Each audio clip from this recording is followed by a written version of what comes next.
Every day I've woke up this week, there's been a rain and a thunderstorm. We got there in the clouds. I didn't know when I think it's that might be just a tree. Yeah. I wish the camera would pick up the rain better. But man, it's been the Amazon here lately. Hey, I just wanted to show you this. Notice my shadow down there? That's the guy I want. And instead of, I don't know, that guy. I don't know, I figured I'd show that. Hey! Oh man. Let's get a nice shot of the background here because see it's nice and stormy. Today's walk is a little odd one. I haven't determined if my knee brace, which I do have on. I don't know. I can't really see back down there. Hopefully it showed the knee brace. I can't determine if it works yet or not because my knee didn't really start bothering me until I got a pretty good ways down the road. Let's go and get that sun out of the configuration. Only thing I could think about today was things I want to do when I lose weight. And the number one is, be able to drive smaller cars. One of the downsides of being as big as I am is very few cars actually fit you.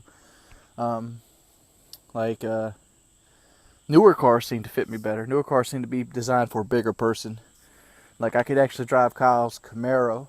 I could drive my mother's Malibu, but neither of them are very fun to drive. I'd like to be able to sit in the seat bolsters of cars instead of on the bolsters. A normal sized person, you sit in a car and the seat kind of hugs you. Well, that don't work with me. I sit on top of that, and that kind of sucks. I've always wondered what riding in a car would feel like if you actually rode into it properly. I've never got to experience that in my entire life. Another car one, wish to lose my seatbelt extender. Some other things that I would like. And like these might seem mediocre and you might take these for advantage, but I would like Fallout 3 t-shirts. It seems stupid, but like a lot of my favorite things, like for example, Dead Space, Fallout 3, Resident Evil, they don't make shirts my size. And I don't buy very many clothes, mainly because all big guy clothes kind of suck. How many times you went to the big and tall store having to flip through fucking, In Excess t-shirts, or what's that other boy group that's popular, or Superman logos, or Man of Steel. Like, man, I don't want a Batman shirt. That's why most of my shirts are Guinness. At least Guinness is something that looks cool. I don't drink beer. I don't do any kind of drugs. So, yeah, I'd like to be able to buy shirts that fit me from like regular outlets. I would like it so more than 5 pairs of my pants doesn't take up most of the closet. And like I have a pair of pants in mind that I'm going to put on the wall.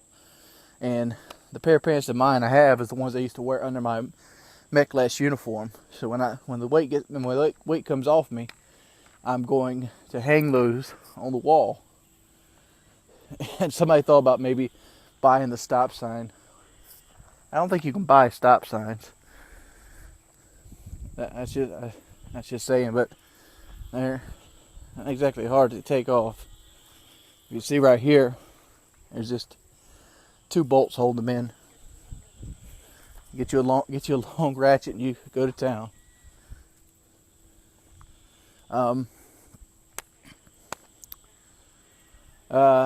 Some other things I wanted to do. The t-shirts was the big one. I was there thinking about, man, I'd want a Megaton Deathclaw shirt. I'd want a nuclear grenade shirt. I want everybody to know that I love Fallout, which I do. I love Fallout. If you had to ask my favorite gaming series, it would be Fallout, even though I probably played Resident Evil more. And as a kid, it'd probably been Final Fantasy. But we're all over the board here. Riding an airplane had to be up there. Really want to ride an airplane without fear of getting beat up.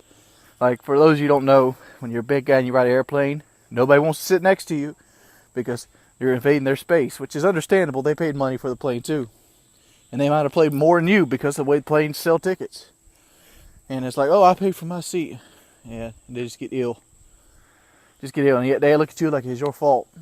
Yeah, that really hurt my feelings last time I got on a plane.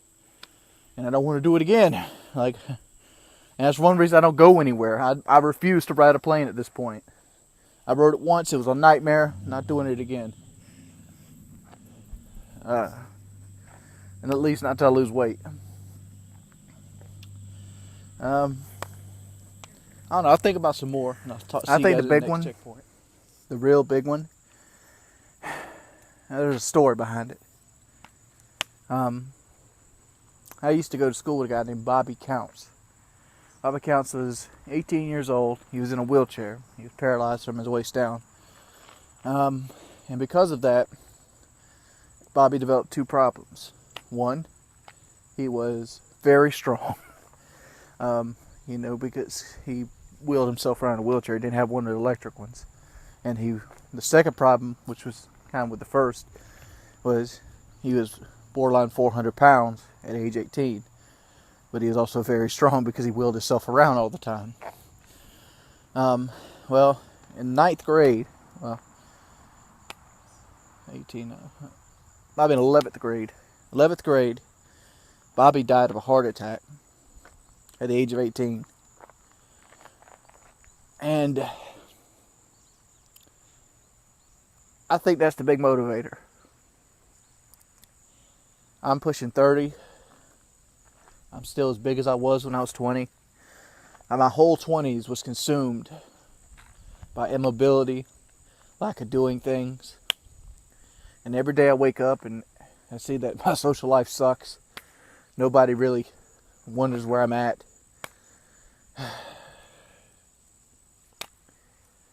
And there's a good chance I won't see 40 if I don't do something about it. That's the motivator. That's the big one. And I looked around and I was like, what tools do I have at my disposal? My disposal. It isn't about saving for retirement. It isn't about making it to retirement.